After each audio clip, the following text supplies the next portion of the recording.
Clara Martinez sentit l'odeur douce de la cire pour bois avant même d'entrer dans le grand salon.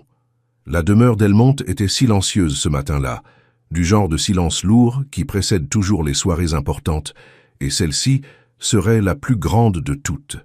200 millionnaires, entrepreneurs, politiciens, investisseurs internationaux, tous réunis là pour célébrer le tout nouveau projet de Ricardo Delmonte, un chantier qui allait brasser des chiffres que Clara n'arrivait même pas à imaginer.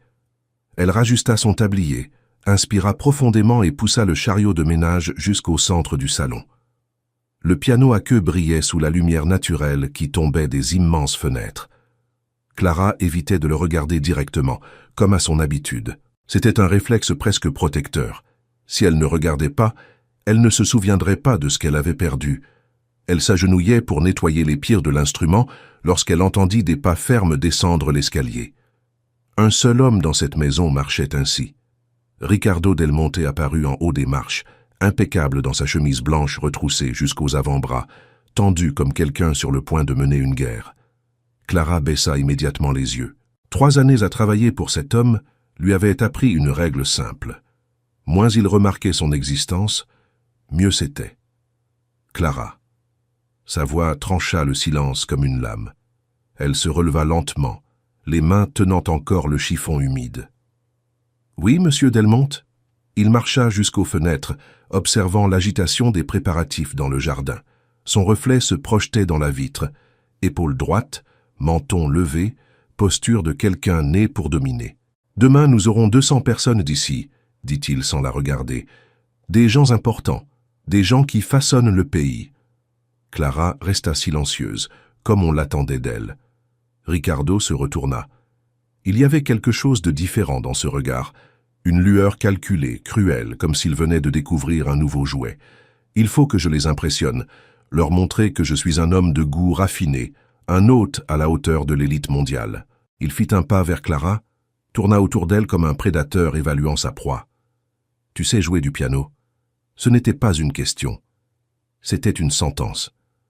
Clara sentit l'air quitter ses poumons. Son esprit fila vers des endroits qu'elle évitait depuis des années. Ses parents, le conservatoire, l'incendie de la vie dont elle avait rêvé. « Un peu, monsieur ?» tenta-t-elle de répondre. Ricardo sourit, mais ce n'était pas un sourire humain. C'était le sourire de quelqu'un qui vient de découvrir un secret et compte l'utiliser comme une arme. « Ne me mens pas. Je sais exactement qui tu es. » Le sol sembla basculer. « Demain, continua-t-il, tu joueras pour mes invités. Tu porteras ton uniforme. Tu seras assise là, à ce piano, pendant que tout le monde admirera mon bon goût dans le choix de mes employés. » Les mots étaient un poison doux. Clara voulut parler, mais sa gorge se ferma. Pendant 3 ans, elle avait vécu comme une ombre. Invisible. Et maintenant, l'on allait l'arracher de force au centre de la pièce comme un spectacle. « Il n'y a pas de discussion, dit-il. Tu joueras Chopin, Bach. Quelque chose que les gens cultivés reconnaissent. Si tu ne joues pas, lundi tu seras au chômage. » Il partit. Elle resta. Le piano était là, brillant, silencieux, immense. Clara effleura les touches sans les enfoncer, ressentant le fantôme de ce qui avait été. Sa musique était morte le même jour que ses parents. Du moins, c'est ce qu'elle croyait. Mais cette nuit-là, seule dans sa petite chambre simple, Clara sentit une pensée étrange se former. Peut-être que jouer, même dans des circonstances humiliantes, pourrait ramener quelque chose. Une étincelle, un souvenir, une chance. Le lendemain arriva trop vite. La maison bouillonnait de compositions florales, de techniciens, de serveurs, de gens qui ne savaient pas son nom et ne s'en soucieraient jamais. Ricardo passa plusieurs fois près d'elle sans mentionner le sujet. Il n'avait pas besoin. La menace planait dans l'air comme une lame. À 19 heures, les premières voitures de luxe commencèrent à se garer devant le portail. Clara était postée près de l'entrée intérieure, aidant à servir les boissons. Ses gestes étaient mécaniques. Son cœur ne l'était pas. Elle observa les invités arriver comme s'ils venaient d'une autre planète. Des hommes avec des montres valant plus que 4 ans de son salaire. Des femmes aux bijoux qui brillaient plus que les lustres de la demeure. Des rires élégants. Des poignées de main calculées. Et, le pire, des regards qui traversaient à Clara comme si elle faisait partie du décor. Le dîner s'étira interminable. Conversation profonde sur les investissements, les négociations, la politique, le pouvoir. Rien qui laissait de place à quelqu'un comme elle. Quand Ricardo se leva et frappa une cuillère contre son verre, Clara sut. C'était l'heure. « Mes amis, dit-il d'une voix théâtrale, j'ai préparé une surprise spéciale pour ce soir. » Les murmures cessèrent, les regards devinrent curieux. « L'une de mes employées est pianiste. » Le mot « employé » portait une intention calculée, humiliation enveloppée dans une fausse élégance. « Clara !» appela-t-il en tendant la main. Tout le salon se tourna. Clara marcha entre les tables, sentant la chaleur des regards de 200 millionnaires brûler sa peau. Elle entendit des petits rires, des commentaires étouffés, des moqueries. « Une domestique pianiste ?» murmura une femme. « Quelle excentricité! Sait-elle faire autre chose que nettoyer les toilettes ?» chuchota un homme sans même essayer de se cacher. Clara ne réagit pas, ne cligna pas des yeux, ne se brisa pas. Mais à l'intérieur, les mots étaient des lames. Elle s'assit, ouvrit le piano. Ses mains tremblaient. Ricardo à côté croisa les bras, satisfait. C'était son spectacle, son pouvoir exhibé. Clara ferma les yeux et respira. Les premières notes sortirent fragiles comme un soupir, puis elles grandirent, prirent forme, corps, couleur. La musique devint vivante, chaude, immense. Et alors, quelque chose se produisit. La salle se tut, les voix moururent, les regards changèrent. Parce que rien au monde, argent, pouvoir, statut, ne pouvait imiter cela. Un talent pur, dévastateur, irréfutable. La musique montait en vagues, remplissant chaque centimètre du salon comme si elle avait une vie propre. Clara ne jouait plus avec les mains, elle jouait avec l'âme, avec les années de souffrance condensées dans chaque note. Le piano, autrefois symbole de sa chute, était désormais un pont vers quelque chose qu'elle pensait avoir perdu à jamais. Les invités commencèrent à se lever, attirés par le son, d'abord curieux, puis stupéfaits. Même les serveurs s'arrêtèrent, plateau figé en l'air. Clara ne voyait rien de tout cela. Ses yeux restaient fermés, laissant le souvenir guider chaque mouvement. Elle se rappelait son père tenant sa petite main pendant qu'elle jouait ses premières gammes, sa mère disant que la musique était le seul langage fait directement de sentiments. Elle se rappelait les après-midi au Conservatoire Royal, les applaudissements, les récitals, les promesses d'un avenir brillant. Et puis elle se rappelait la perte. Ce souvenir traversa la musique comme un lamento profond, faisant inspirer profondément les invités en même temps, comme s'ils avaient été plongés dans sa douleur. Ricardo observait la scène, complètement immobile. Le sourire qui portait auparavant l'arrogance s'évapora, remplacé par quelque chose qu'il ne reconnaissait pas. D'abord la surprise, puis l'inconfort, et enfin la peur, parce qu'il comprit qu'il avait perdu le contrôle. Clara ne jouait pas simplement pour divertir. Elle jouait comme quelqu'un qui avait encore un destin, quelqu'un qui ne lui appartenait pas, quelqu'un qui ne lui avait jamais appartenu. Margaret Sinclair, critique musicale renommée, s'approcha du piano avec l'expression de qui assistait à un miracle. Son visage était illuminé, comme si elle venait de découvrir un trésor caché. « Cette jeune femme », murmura-t-elle. « Mon Dieu, elle est brillante. » La musique passa de Chopin à quelque chose que personne ne reconnaissait. Quelque chose d'elle, quelque chose né du deuil, de la survie silencieuse, du courage que Clara ne savait pas posséder. La composition était brute, intense, profonde, un portrait musical de sa propre histoire, comme si Clara ouvrait sa poitrine et montrait tout ce qu'elle avait gardé pendant des années. Quand la dernière note retentit, le silence s'étira dans le salon, le genre de silence que l'on n'ose pas briser. Et puis, une seule personne commença à applaudir. Margaret, puis une autre, et une autre. En quelques secondes, le salon entier explosa en applaudissements. Des gens pleuraient. Des gens qui n'admettraient jamais une faiblesse essuyaient discrètement leurs larmes. Des dirigeants aux fortunes milliardaires frappaient dans leurs mains si fort qu'ils semblèrent vouloir arracher quelque chose d'eux-mêmes. Clara releva lentement le visage, comme si elle émergeait d'un rêve. Les applaudissements la frappèrent comme une vague chaude. Elle vit l'admiration dans les regards, le respect, la gratitude. Et puis ses yeux rencontrèrent ceux de Ricardo.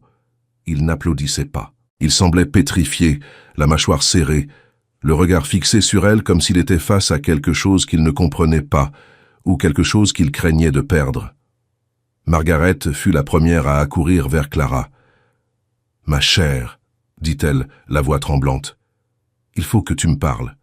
C'est historique. » Clara ne savait que répondre. Son corps tremblait, mais cette fois d'émotion, pas de peur. D'autres invités s'approchèrent. Ils demandèrent d'où elle venait, où elle avait étudié, pourquoi elle n'était pas sur une scène. Chaque question était un souvenir douloureux de ce qu'elle avait enterré, mais chaque compliment était une main qui la tirait vers la surface.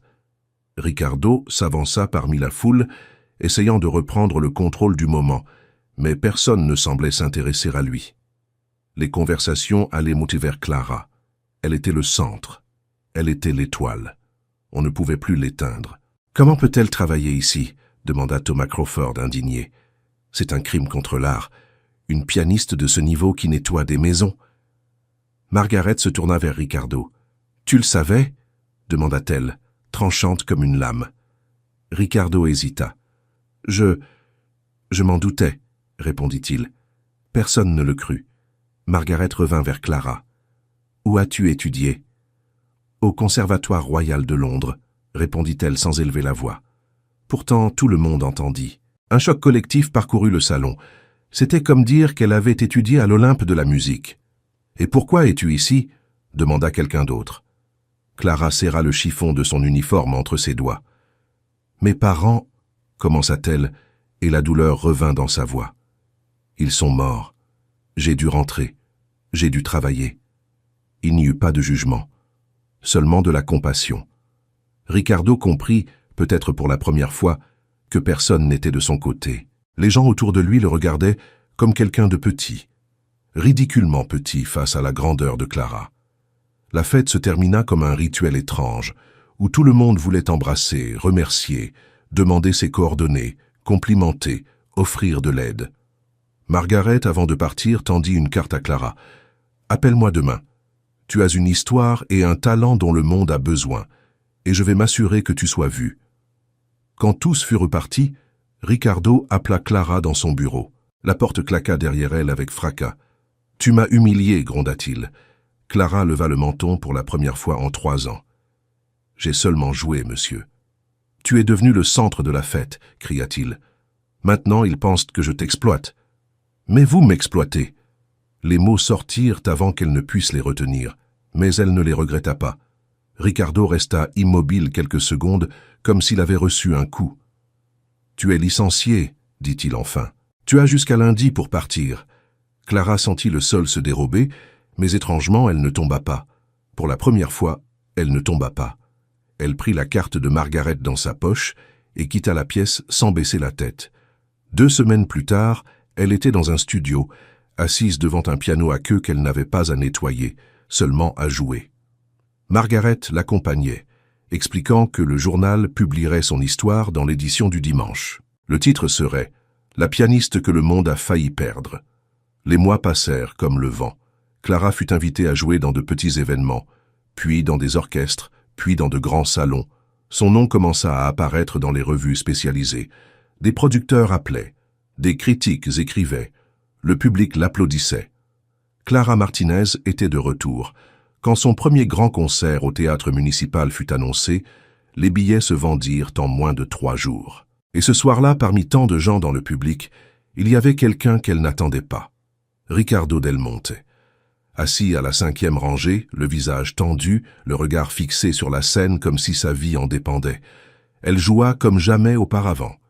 Joua son voyage, sa douleur, sa renaissance. Et quand le concert se termina, quand la salle se leva dans un rugissement d'applaudissements, Clara regarda dans sa direction. Ricardo pleurait. Ce n'était pas de la fierté, c'était du regret. Et peut-être, seulement peut-être, le début de quelque chose de nouveau. Après le concert, Ricardo attendit Clara dehors du théâtre, tenant une unique rose blanche. Quand elle s'approcha, il baissa la tête dans un geste d'humilité qu'elle n'aurait jamais imaginé le voir faire. « Clara, je suis venu te remercier. Pas pour ce que tu as fait pour moi, mais pour ce que tu as fait pour toi-même. Tu as gagné. » Elle sourit avec sérénité. « Je suis seulement revenu là où j'ai toujours appartenu, Ils se serrèrent la main en paix. Chacun partit de son côté, sachant que cette histoire s'était terminée exactement comme elle devait, avec vérité, liberté et renaissance complète.